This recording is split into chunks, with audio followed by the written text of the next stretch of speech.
자, 수능영어 함정 탈출 시리즈 21번 의미 추론 한번 보겠습니다. 자, 우리가 왜 지금 하필 의미 추론을 좀 자세히 봐야 되는지 그 중요성부터 한번 짚고 넘어갈게요. 첫 번째는요, 높아지는 오답률입니다. 자, 우리가 최근 시행된 4개의 시험, 올해 6월, 그리고 작년 수능 9월, 6월, 이렇게 평가원이 냈던 최근 4개의 시험에서요, 평균적으로 오답 6.52, 오답률 6.52를 기록을 했습니다. 우리가 고전적으로 어려운 유형이다라고 하는 빈칸 순서 삽입과 어깨를 좀 나란히 하는 좀 높은 오답률의 21번 의미 추론이 위치를 하고 있다라는 추세가 보인다라는 겁니다. 그쵸? 자, 오답률이 높아지고 있는 것뿐만이 아니라 함정이 정교해지고 있다라는 게 데이터로서 보이고 있어요. 자, 우리가 이런 걸 한번 생각을 해봅시다. 자, 문제 A와 B가 있을 때 둘 다 정답을 40% 학생들이 맞췄어요. 그쵸? 근데 A는요, 그 두 번째로 많이 선택한 오답, 그쵸? 오답이 38%, B 문제는 15%였다고 생각을 해봅시다. 그래서 정답과 오답 선택 차이가 A는 2%, B는 22%, 25%, 그쵸? 라고 했을 때 어떤 문제가 더 어려웠을까라고 한다면 우리는 A가 더 어려웠겠구나 라고 얘기할 수 있어요. 그쵸? 즉 차이가 적을수록 우리는 정답 고르기가 헷갈렸다. 즉 함정이 되게 정교했다 라고 얘기를 할 수 있다는 거예요. 자, 이 차이 데이터가 굉장히 중요한데 우리가 21번 의미추론 문제에 이 차이 데이터를 쫙 보니까요. 24학년도, 5학년도, 6학년도 이렇게 3년 동안 연속으로 이렇게나 이 차이가 적은 문제들이 한 번씩 등장을 했다는 거예요. 그쵸? 차이가 지금 0.9%. 그러니까 정답 고른 학생들이랑 오답 고른 학생들이랑 1%도 차이가 안 났다는 거예요. 비율상으로. 즉 어려운 문제들, 헷갈리는 문제들이 매년 한 번씩 출제가 됐다. 21번에서, 의미 추론에서. 맞아요? 자, 23학년도는 어땠냐면요. 보이세요? 다 19, 25, 36 이렇게 큰 수치였다 이거예요. 그렇죠? 그런데 24학년도를 기점으로 해서 매년 하나씩 이렇게 좀 어려운 문제가 나오고 있다. 그렇다면 24학년도에 어떤 일이 있었을까를 자세히 한번 살펴봤더니요. 평가원이 의미추론 유형을 공식화한 연도였다는 겁니다. 이게 무슨 말이냐면요. 매년 초에 한국교육과정평가원에서는 이 학습 방법 안내라는 자료를 발표를 해요. 말 그대로 이렇게 수능을 학습해라 라는 거죠. 근데 여기에 보면 영어 영역의 평가 목표가 나옵니다. 23학년도에서 4학년도로 갈 때 딱 하나가 바뀌었어요. 바로 이 함축적 의미 추론이라는 유형이 공식화가 된 겁니다. 24학년도에. 이거 딱 21번 문항이에요. 이게 아예 평가 목표 중 하나로 들어갔다는 거예요. 딱 그렇게 들어간 24학년도부터 어려운 문제가 3년 연속으로 나고 있다. 오케이? 올해, 즉 2027학년도는 어땠냐? 라고 보면 지난 6월 치러진 6월 모의평가에서 역시나 또 한 번, 그쵸? 이 정답과 오답의 차이가 적었던 어려운 문제가 등장을 했다. 그렇다라는 건 우리가 앞으로 남은 9월, 그리고 우리에게 가장 중요한 수능이라는 시험에서 또 한 번 이렇게 어려운 문제가 21번에 등장할 수 있다라는 걸 살펴보자라는 거죠. 대비를 하자라는 거예요. 그쵸? 어떻게 대비를 해야 될까? 어떻게 대비해야 될까? 일단은 어떤 함정을 내길래 우리가 오답을 이렇게 좀 많이 선택하는지 그 함정을 살펴봐야 되고요. 그에 맞는 전략을 좀 짜봐야겠죠. 자, 정말 재밌게도 이렇게 어려웠던 4개의 문항에 공통점을 2가지 딱 발견했습니다. 그래서 오늘은요, 공통점 2가지를 배워볼 겁니다. 최근 3년간 분별력을 위해서 쓰고 있는 함정 2개. 축 왜곡과 표면적 해석입니다, 여러분. 자, 축 왜곡이라는 것부터 볼게요. 이거는 뭐냐면요. 지문에서 얘기하는 축. 지문의 내용은 A인 거예요. 근데 살짝 옆으로 비틀어서 B에 대해서 오답이 설명을 하고 있어. 근데 얘는 굉장히 상식적인 이야기를 해요. 그래서 굉장히 매력적이다 라는 게 축 왜곡이에요. 이게 어떤 건지 예시를 한번 볼게요. 자, 바로 27학년도 6월, 지난 6월 모의고사의 21번 문항입니다. 이 문제 같은 경우도 그때 시험에서 오답률 5위를 기록한 굉장히 학생들이 많이 틀린 문항이에요. 그래서 이 문제 아직 안 풀어본 학생들은 잠깐 영상 멈추고 좀 풀고 다시 오는 걸 권장할게요. 그쵸? 한번 풀어보고 옵시다. 풀어봤다고 생각하고 한번 볼게요. 자, 우리가 주제 파악을 중심으로 한번 쓱 읽어볼 거예요. 자, 첫 문장 볼까요? 자, scientists, 과학자들이요. attributing consciousness to any animal 이라고 하고 있어요. 자, attribute A to B 라고 하면 뭐예요? A라는 속성을 B에 부여하다라는 거잖아요. 그러니까 consciousness, 의식이라는 것을 어떤 동물에게 부여하는 거. 즉, 동물이 의식을 갖고 있다. 이렇게 생각한 게 is so recent. 최근에서야 그렇습니다. 라고 하고 있어요. 그러면서 이제 다음 문장에 보면은 이 도널드 그리핀이라는 사람이 The Question of Animal Awareness, 동물의 의식, 자각이라는 것에 대한 책을 출간했다라고 나오고요. 그 다음에 Animal Cognition, 동물의 인지라는 것이 진지하게 받아들여져야 된다라고 하고 있어요. 그러니까 첫 두 문장만 봐도 이 글은 아마도 동물이 의식, 인식이라는 걸 가지고 있다라는 얘기를 하는 거예요. 그렇죠? 그런 다음에 이제 박쥐에 대한 얘기가 나오는데요. 이 사람이 박쥐를 이렇게 관찰을 했더니, 그쵸? 얘네들을 봤더니 he became convinced. 뭐라고 확신을 했냐면 they had inner worlds. 이 동물들도 내부 세계가 있구나. flexible behavior. 유연한 행동이 있구나. The ability to change their behavior. 행동을 변화시킬 능력도 있구나. 즉 지금 다 뭐가 있다라고 얘기하고 있는 거예요? 인식, 자각 이런 것들이 있다라는 얘기를 하고 있는 거예요. 그러면서 이것이 a hallmark of true intelligence. 진짜 참된 지능이라는 게 동물들이 있는 것 같아요 라고 얘기를 하고 있단 말이에요. 그렇죠? 그러면서 얘네들은 음식을 찾을 때 어떤 똑똑한 기술 같은 것도 개발을 할 수 있고요. 의사결정도 할 수 있고요. Problem solving abilities as humans did. 그쵸? 문제 해결 능력까지 있습니다. 지금 계속 똑같은 얘기하고 있죠? 인식, 의식, 자각 이런 것들이 있다. 얘네도 지능이 있다. 이런 얘기를 하는 거예요. 맞아요? 그러니까 진지하게 연구가 되어야만 하는 거죠. 자, 주제 파악했다. 계속 똑같은 얘기하고 있어요. 동물도 의식, 인식, 지능이라는 게 있어요. 라고 하고 있네요. 그쵸? 그런 다음에 맨 밑으로 한번 가볼까요? 밑줄 친 문장 볼게요. Wasn't it time? 이제 때가 되지 않았냐? 때가 되지 않았을까? To give up. 뭐 하길? 포기할 때가 되지 않았냐? The ghost. 어떤 유령. ghost 하면 유령. 환각, 환영 뭐 이런 뜻이겠죠? 근데 그건 중요하지 않고 어쨌든 이 밑줄 친 부분을 이 네모로 한번 봅시다. 그쵸? 이것을 포기해야 될 때가 되지 않았냐? 포기해. 이런 얘기를 하고 있는 거예요. 그쵸? 그쵸? 그럼 이 네모가 대체 무엇일까? 를 묻고 있는 거예요. 동물도 인식이 있어요 라고 하고 있으니까 대충 쑥 훑어보니까 동물 얘기하고 있고요. 그 다음에 인식에 대한 거 얘기하고 있고 4번인가 보다. The idea that human cognition is superior to that of animals. 인간의 인식이라는 것이 동물의 인식보다 우월하다라는 생각은 이제 포기해야 되지 않겠니? 맞나 보다. 왜? 동물도 인식이 있으니까 동물도 똑똑해. 그러니까 인간이 우월하다는 생각은 이제 포기해. 라고 해서 4번을 찍는 순간 우리는 함정에 빠져버린 겁니다. 어떤 함정에 빠진 걸까요, 여러분? 자, 한번 자세히 다시 한번 생각을 해봅시다.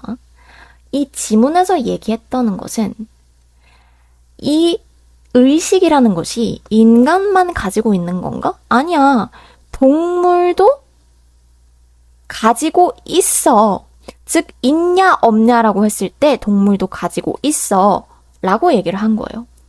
그래서 정답은 원래 뭐냐면요. The belief that consciousness is a quality exclusive to humans. 의식이라는 게 인간에게 독점적인 특징이라는 믿음은 포기해라. 2번이 정답이었다고요. 왜? 동물들도 가지고 있으니까 인간만의 것이라는 건 포기해라. 라는 게 정답이었다고요.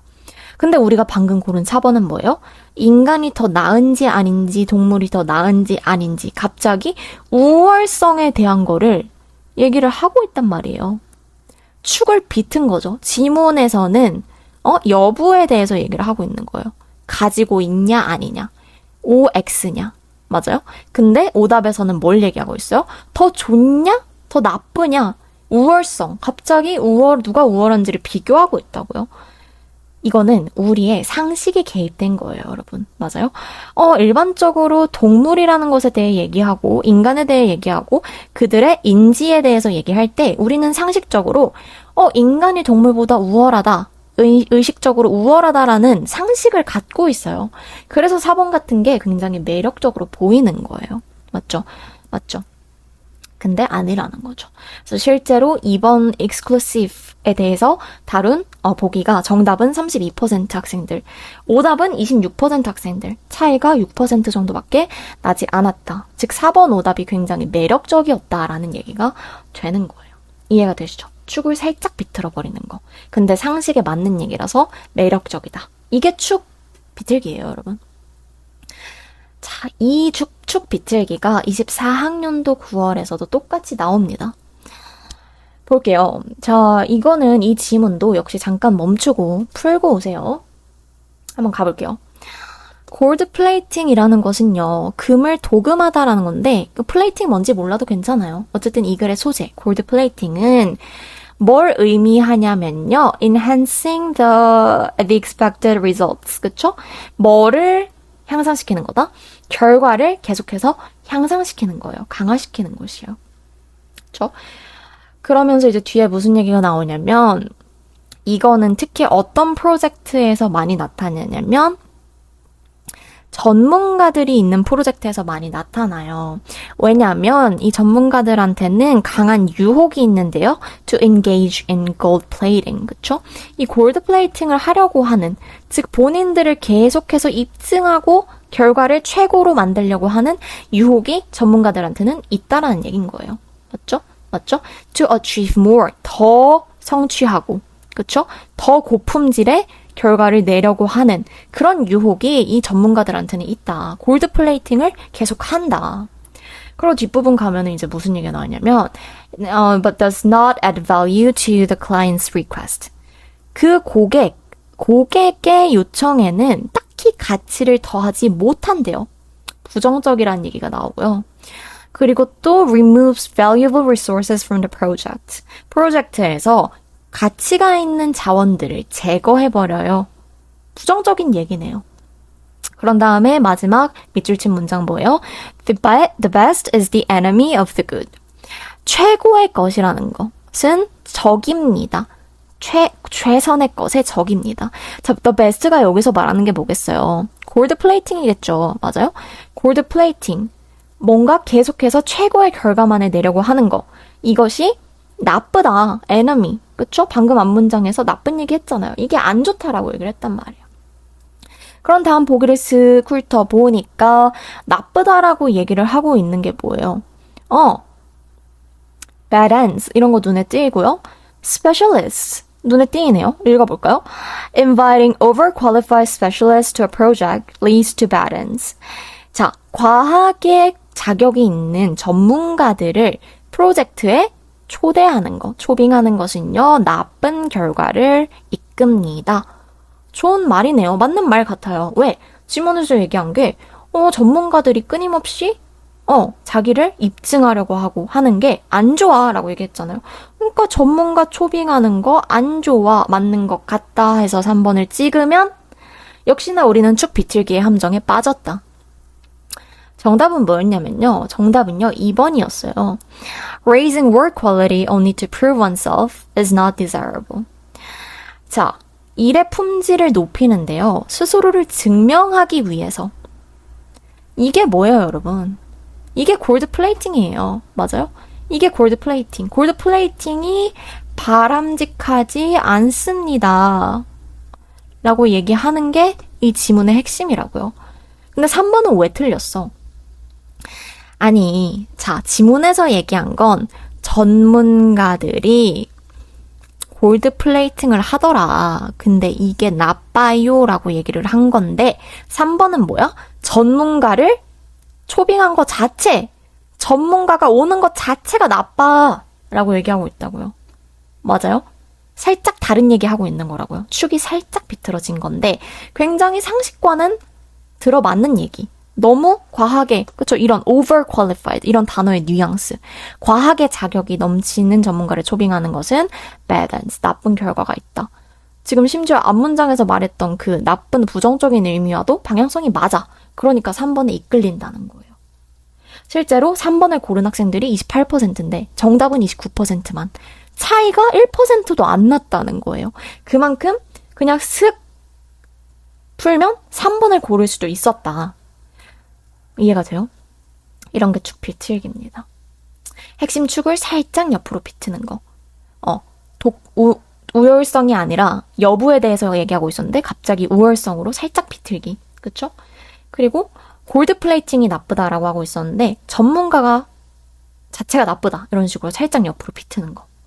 이 함정에 안 걸리려면 우리는 원칙을 다시 한번 기본에 충실해야 돼요, 여러분. 자꾸 꼼수 부리려고 하면 안 돼요. 기본으로 돌아갑시다. 자, 평가원에서는요. 수능을 이렇게 학습하세요 라고 학습 방법 안내 자료를 매년 초에 발표합니다.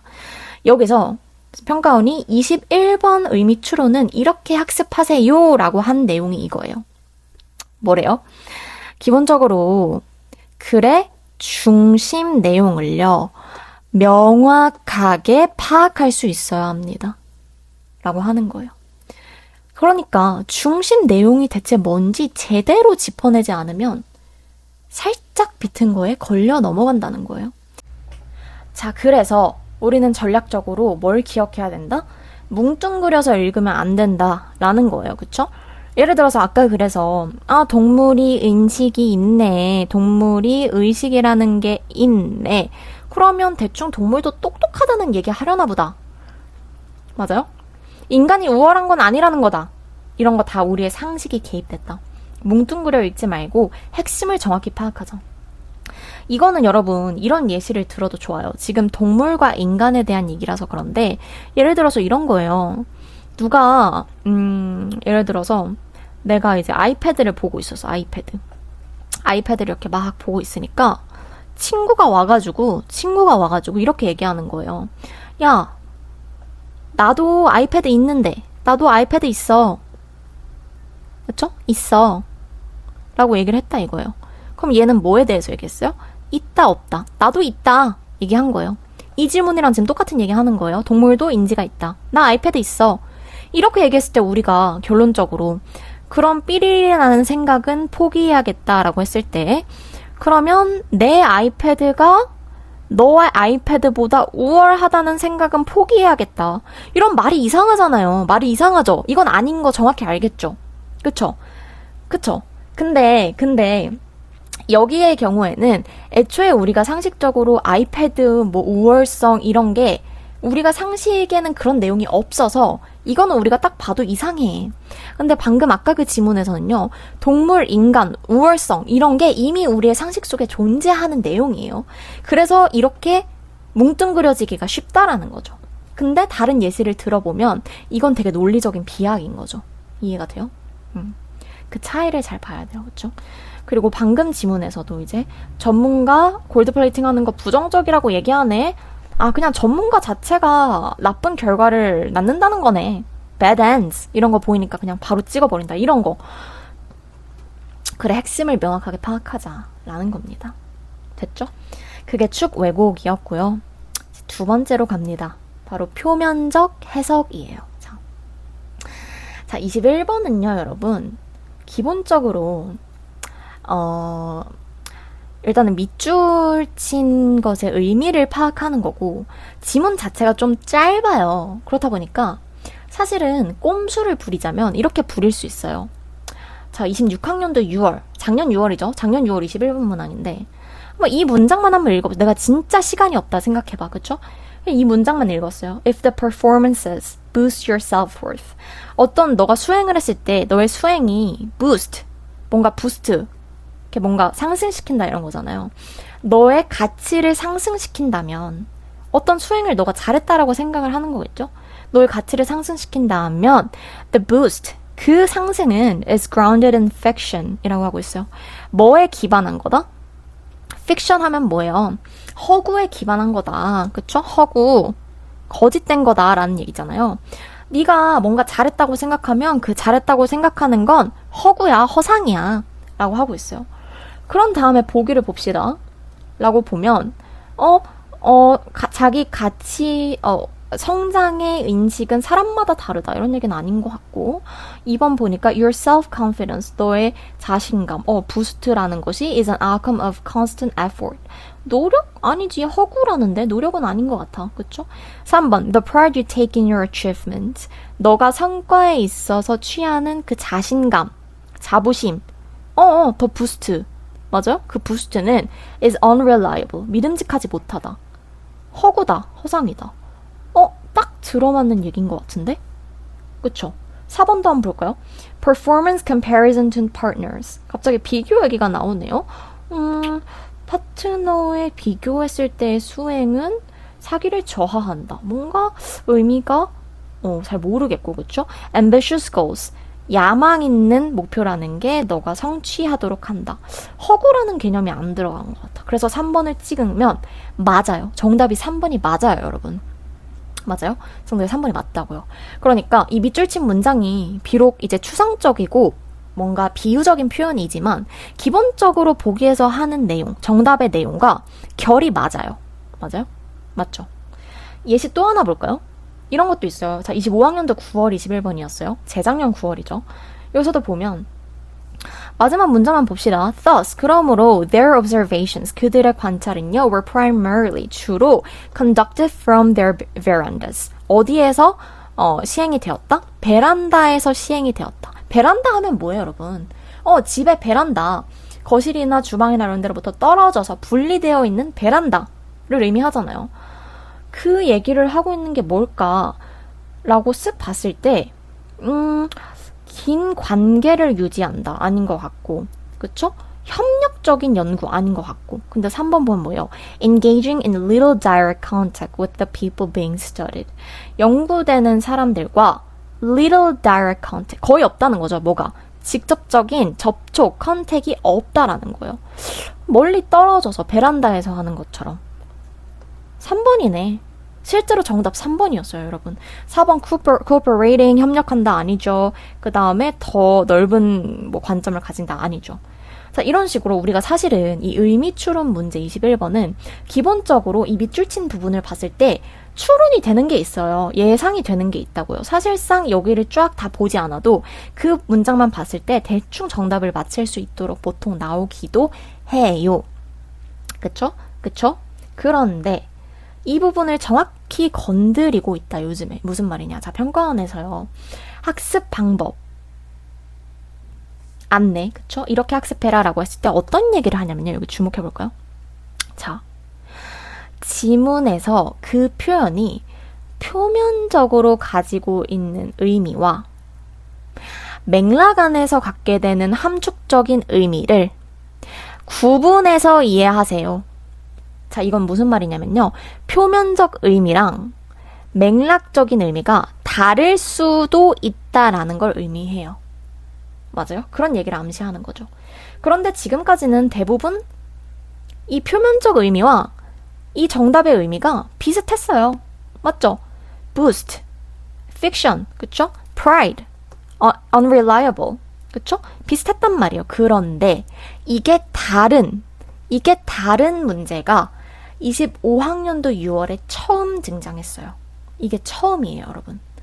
이걸 저는 표면적 해석 함정이라고 부르게요. 말 그대로 표면적으로 이 문장을 해석했을 때 오답을 고를 수가 있다.